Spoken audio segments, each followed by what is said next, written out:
आकाशवाणी रांची से प्रस्तुत है प्रादेशिक समाचार।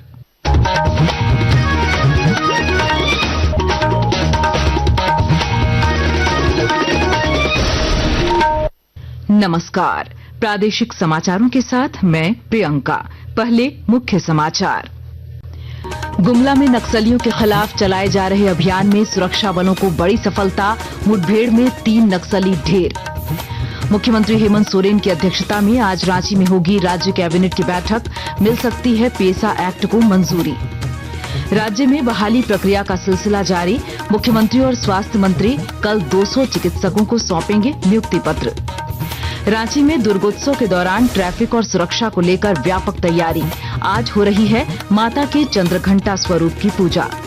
और 13वीं सिंगा मका प्री टीन सब जूनियर और जूनियर पेंचक सिलाट प्रतियोगिता 26 से प्रतियोगिता में भाग लेने झारखंड की टीम हुई रवाना। और अब समाचार विस्तार से।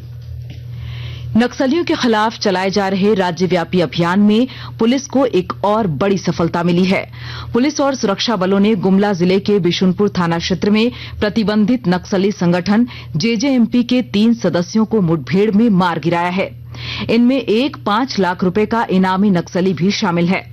गुमला एसपी हारिस बिन जमा ने 3 नक्सलियों के मारे जाने की पुष्टि की है।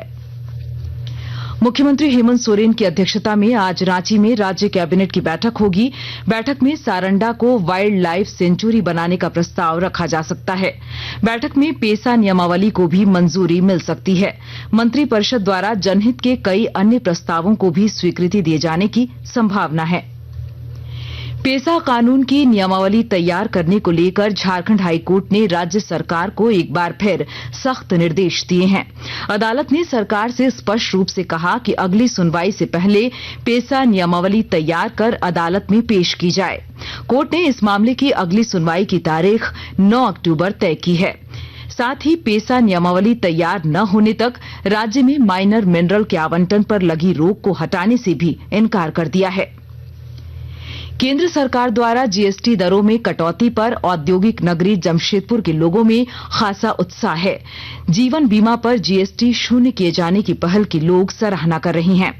बीमा अभिकर्ता गौतम शर्मा का मानना है कि इस कदम से जीवन बीमा प्रीमियम कम होगी और ज्यादा से ज्यादा लोग बीमा सेवाओं का लाभ ले पाएंगे।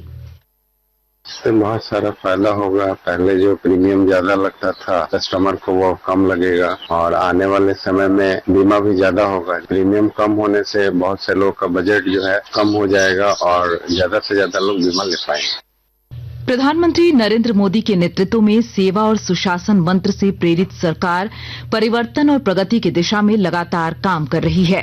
आज इस विशेष श्रृंखला सेवा पर्व में हम आपके लिए लेकर आ रहे हैं मोदी सरकार कैसे सेमी कंडक्टर मिशन के माध्यम से भारत के भविष्य को आकार दे रही है।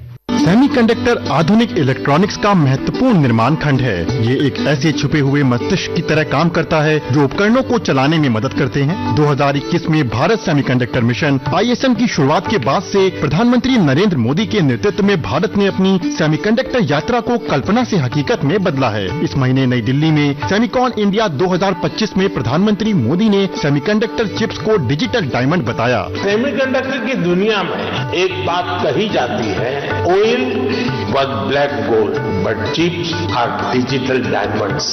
भारत सेमीकंडक्टर मिशन 76,000 करोड़ रुपए के सेमीकॉन इंडिया कार्यक्रम को आगे बढ़ा रहा है। ये सेमीकंडक्टर और डिस्प्ले निर्माण के लिए 50% तक समर्थन देता है। डिजाइन लिंक्ड इंसेंटिव स्कीम के माध्यम से इसने 280 से अधिक शैक्षणिक संस्थानों और 70 से अधिक स्टार्टअप्स को जोड़ा है, जबकि स्पेक्स स्कीम के इलेक्ट्रॉनिक कंपोनेंट निर्माण के लिए 25% तक मदद दे रही है। भारत की सेमीकंडक्टर यात्रा सेमीकॉन इंडिया 2025 में तब एक अहम पड़ाव पर पहुंची जब इलेक्ट्रॉनिक्स और प्रौद्योगिकी मंत्री अश्विनी वैष्णव ने प्रधानमंत्री मोदी को आधिकारिक तौर पर भारत में निर्मित चिप्स का पहला सेट भेंट किया। ये सभी पहले एक आत्मनिर्भर सेमीकंडक्टर उद्योग के निर्माण में देश की लगातार हो रही प्रगति को दिखाती हैं। जैसा कि प्रधानमंत्री ने कहा है कि आज का भारत दुनिया में विश्वास जगाता है और जब मुश्किलें आती हैं तो दुनिया भारत पर दांव लगा सकती है। विष्णु की रिपोर्ट के साथ समाचार कक्ष से शक्ति सिंह। राज्य में बहाली प्रक्रिया का सिलसिला जारी है। इस कड़ी में कल मुख्यमंत्री हेमंत सोरेन और स्वास्थ्य मंत्री डॉक्टर इरफान अंसारी 200 चिकित्सकों को नियुक्ति पत्र सौंपेंगे। इनमें 100 सरकारी और 100 अनुबंध पर बहाल होंगे। यह स्वास्थ्य विभाग में अब तक की सबसे बड़ी बहाली होगी। आकाशवाणी के ताजा तरीन समाचारों के लिए आप हमारी वेबसाइट newsonair.gov.in पर लॉग ऑन कर सकते हैं। ताजा समाचार X handle @AIR news alerts और Facebook page All India Radio news पर भी उपलब्ध है। आप प्रादेशिक समाचार एकांश के X handle @AIR news _Ranchi और Facebook page Akashvani news Ranchi, Instagram page तथा YouTube channel AIR news Ranchi पर भी हमारे बुलेटिन सुन सकते हैं। प्रादेशिक समाचार आप आकाशवाणी रांची से सुन रहे हैं। राज्य में कल से भाजपा की ओर से आत्मनिर्भर भारत संकल्प अभियान चलाया जाएगा। अभियान की सफलता के लिए सरायकेला खरसावां जिले में भी व्यापक तैयारी की गई है। विस्तृत जानकारी दे रहे हैं हमारे संवाददाता।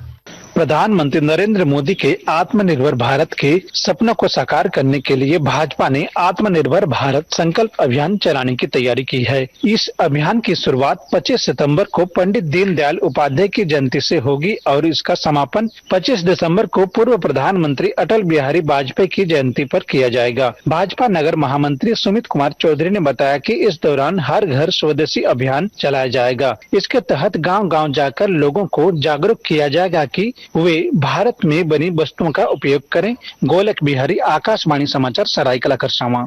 आज शारदीय नवरात्र का तीसरा दिन है। रांची समेत राज्य भर के देवी मंदिरों में सुबह से ही भक्तों की भीड़ उमड़ रही है।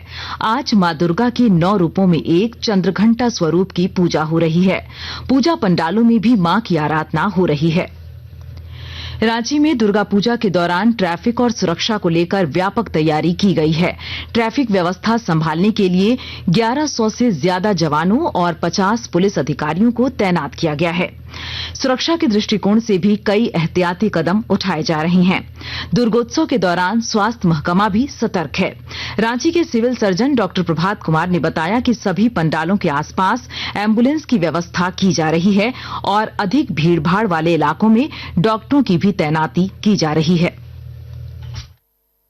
सदर अस्पताल और स्वास्थ्य विभाग की तरफ से भी हमारे पास एम्बुलेंस है, 108 एम्बुलेंस है और हम लोग के भी एम्बुलेंस है। वो सारे के सारे ऑन ड्यूटी रहेंगे, सारे ड्राइवर्स ऑन ड्यूटी रहेंगे, डॉक्टर, सारे स्टाफ। सदर अस्पताल में भी 24/7 हम लोग के CSC ब्लॉक में भी एम्बुलेंस रहेंगे। साथ में मेडिकल टीम रहेगी और कुछ जगहों पर, सभी जगहों पर तो नहीं, लेकिन भीड़ भाड़ वाली जगहों पर डॉक्टर भी रहेंगे।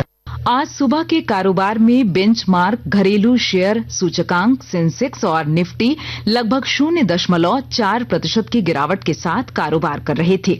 अंतिम रिपोर्ट आने तक सेंसेक्स 344 अंक गिरकर 81,758 पर और निफ्टी 96 अंक गिरकर 25,074 पर था। सराफा बाजार में आज रांची में 22 कैरेट सोने का भाव 1,04,500 रुपए प्रति 10 ग्राम है, जबकि चांदी की कीमत 1,39,000 रुपए प्रति किलो है। राज्य में लगातार 2 दिनों से हो रही बारिश ने मौसम को बदल दिया है। मौसम विभाग ने आज पूर्वी व पश्चिमी सिंहभूम, सिमडेगा और सरायकेला खरसावां के अलावा रांची, रामगढ़, हजारीबाग, गुमला, बोकारो और खूंटी में कहीं कहीं भारी वर्षा की संभावना व्यक्त की है। इसे लेकर येलो अलर्ट जारी किया गया है। 13वीं सिंगा मका प्री टीन, सब जूनियर और जूनियर पेंचक सिलाट प्रतियोगिता 26 से 28 सितंबर तक कर्नाटक के कोपल में होंगी। इसमें भाग लेने के लिए झारखंड पेंचक सिलाट टीम हटिया स्टेशन से कोपल के लिए रवाना हो गई है। और अब अंत में मुख्य समाचार एक बार फिर। गुमला में नक्सलियों के खिलाफ चलाए जा रहे अभियान में सुरक्षा बलों को बड़ी सफलता, मुठभेड़ में 3 नक्सली ढेर। मुख्यमंत्री हेमंत सोरेन की अध्यक्षता में आज रांची में होगी राज्य कैबिनेट की बैठक, मिल सकती है पेसा एक्ट को मंजूरी। राज्य में बहाली प्रक्रिया का सिलसिला जारी, मुख्यमंत्री और स्वास्थ्य मंत्री कल 200 चिकित्सकों को सौंपेंगे नियुक्ति पत्र। रांची में दुर्गोत्सव के दौरान ट्रैफिक और सुरक्षा को लेकर व्यापक तैयारी, आज हो रही है माता के चंद्रघंटा स्वरूप की पूजा। और 13वीं सिंगा मका प्री टीन, सब जूनियर और जूनियर पेंचक सिलाट प्रतियोगिता 26 से प्रतियोगिता में भाग लेने झारखंड की टीम हुई रवाना। इसके साथ ही आकाशवाणी रांची से प्रादेशिक समाचार का ये बुलेटिन समाप्त हुआ। अगला प्रादेशिक समाचार बुलेटिन दोपहर 2:55 पर प्रसारित किया जाएगा। नमस्कार।